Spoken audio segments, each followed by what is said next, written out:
The aspiration and intention for this talk is to lay a really good foundation. We need to lay a good foundation because if you lay a good, stable foundation, you can build a really tall building on that foundation. And if you lay a good and sturdy foundation, then you might have a building that can withstand earthquakes without crumbling and collapsing. And my friends, life is full of earthquakes, and those earthquakes aren't going anywhere. They are inherent in life. They are inevitable. If we're not in the midst of one now, chances are we will find ourselves in the midst of one at some point in the near future.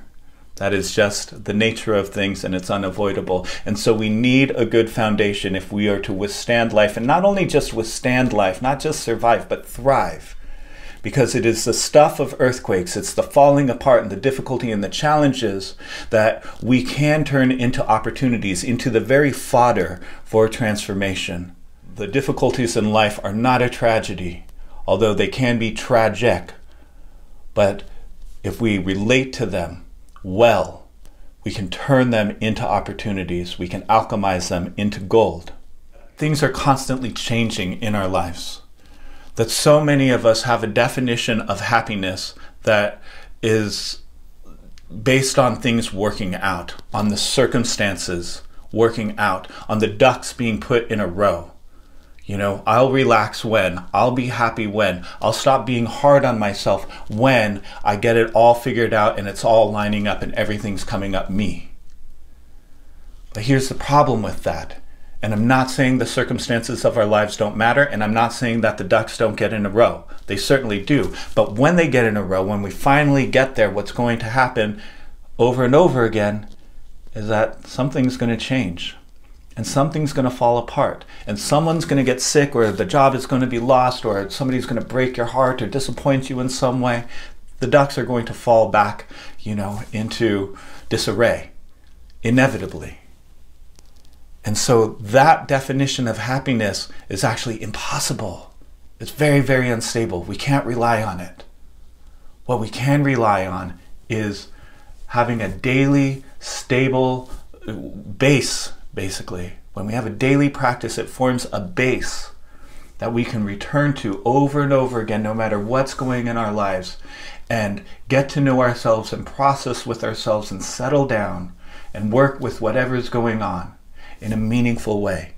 No matter what's happening, we have this place where we come to have a meaningful experience every single day. There is no substitute for that, and it's such a desirable thing. And so we're here to support you in developing that daily practice because it can become a wellspring in your life. Okay? Everything in material nature is inherently dissatisfying in some way.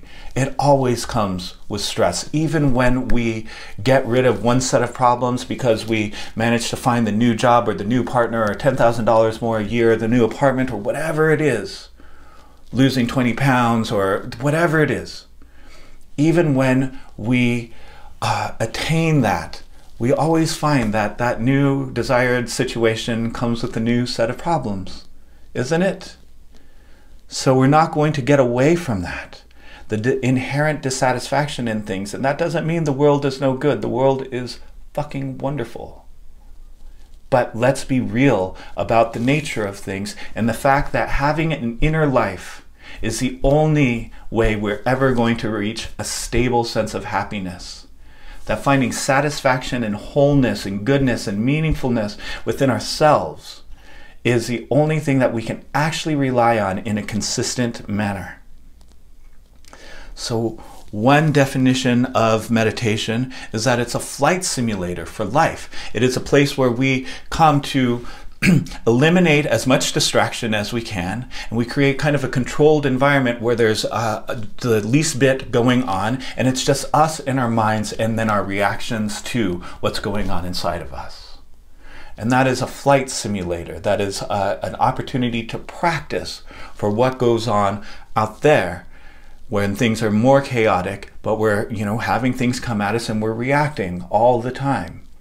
And so when we pare it down and it's just us and our inner experience and our reactions to our inner experience, we get to practice for who we really want to be out there in the world, right? And it's not even actually, that's not even accurate. It's not about becoming who we want to be. I'm going to talk about this much more at the end. It's about becoming who we truly are. But notice that I'm not saying that meditation is stress reduction. That's not the tradition here. That you can go after just stress reduction and that's what you'll get.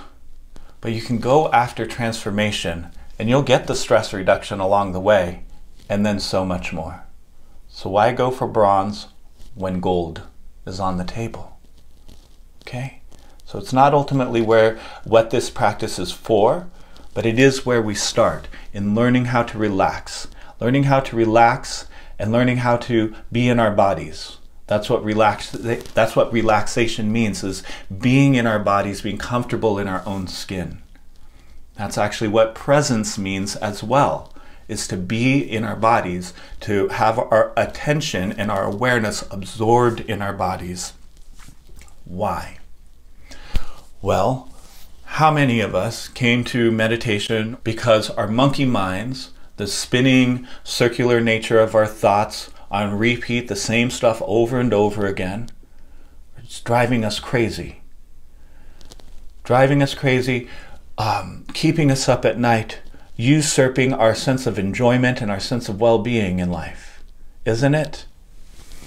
Well, that chatter, that incessant circular thinking, is the product of the left hemisphere of your brain. Left hemisphere of your brain houses processes that are sometimes called masculine in nature, that are rational and linear and mathematical and strategic and linguistic.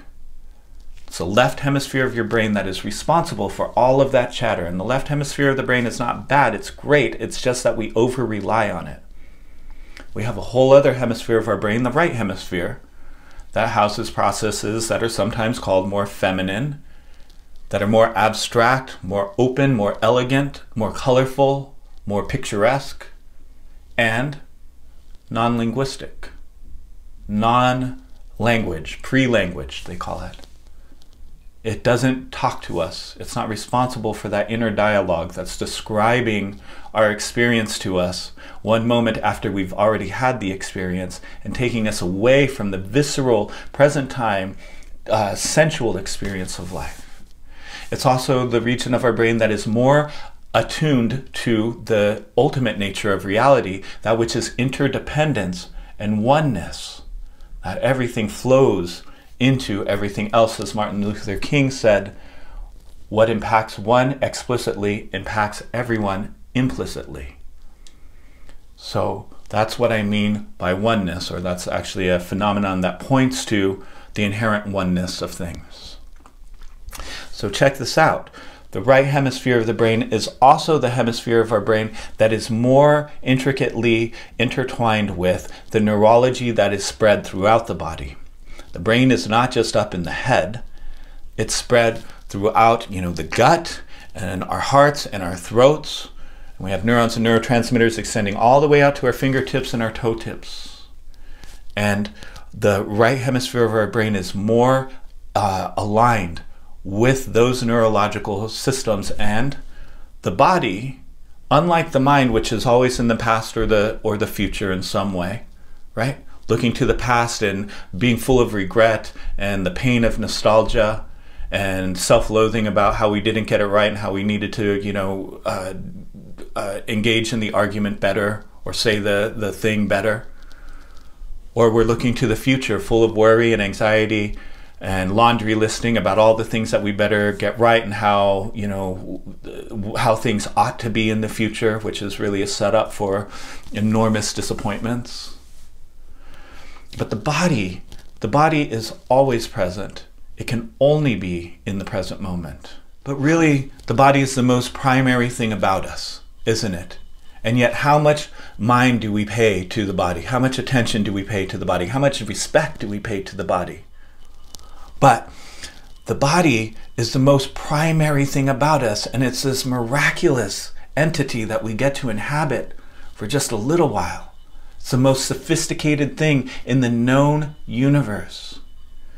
And yet, we don't pay any attention to it until it's time to sleep, eat, have sex, go to the bathroom. That's about it. Like John Mulaney says in his most recent Netflix special, you know, the body, what? This is just the thing that carries my head from room to room. And how many of us live that way? Just living from the shoulders up, ensconced in circling thoughts all day and sometimes all night. So,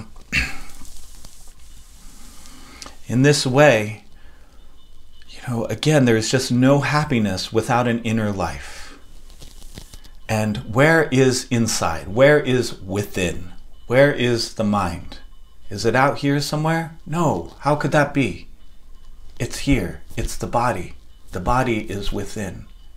And how many people in this life endeavor for meaningful change in their lives? To go towards a certain quality or habit, or away from a certain quality or habit. And yet they don't turn within. They won't be with their bodies. So many of us are terrified to go within, intimidated by the power of our own minds. But not you. You've chosen to come here and to engage directly with something that terrifies many people. And it terrifies many people because we sense that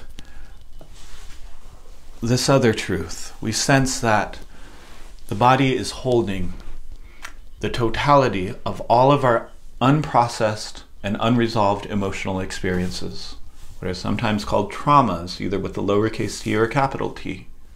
That our body holds all of that in our cells. When we encounter an adverse experience, there's a neurochemical activation that if we shut it down, those neurochemicals have nowhere to go, and they calcify into our nervous systems and then just sit there and fester and inform our lives in all kinds of implicit ways. And in this embodied meditation, this is our opportunity to begin working on that in a very safe and gentle, methodical way. By feeling into the tension and the felt sensations of our bodies, we're beginning to encounter our emotional world in a way that, you know, it's not too difficult to feel the tension in your body. It's not as difficult as going into Pandora's box. And so in the meditation, we practice placing our attention in the body, noticing the tension that's being held, the gripping and the tightness and the bracing against life that so many of us do. And instead of judging that and pushing that away and saying that's wrong or it ought to be some other way, we simply go towards it. We go towards it with the breath. And then that creates an opportunity to release it. And that, my friends, is in a nutshell how healing works. It is by being willing to experience something that isn't so comfortable in a friendly way, going towards it, and then that opens a door to things really changing, to us releasing and getting unstuck. Getting unstuck really means moving closer to who we are, who we truly are, which is actually an unfathomable mystery. But the truth is that there is a natural state within us that is warm and connected and full of aliveness and rich, vibrant, sensual experience. And it is all of these unresolved emotional experiences that live in our bodies that are blocking that out, like so many clouds blocking the sun.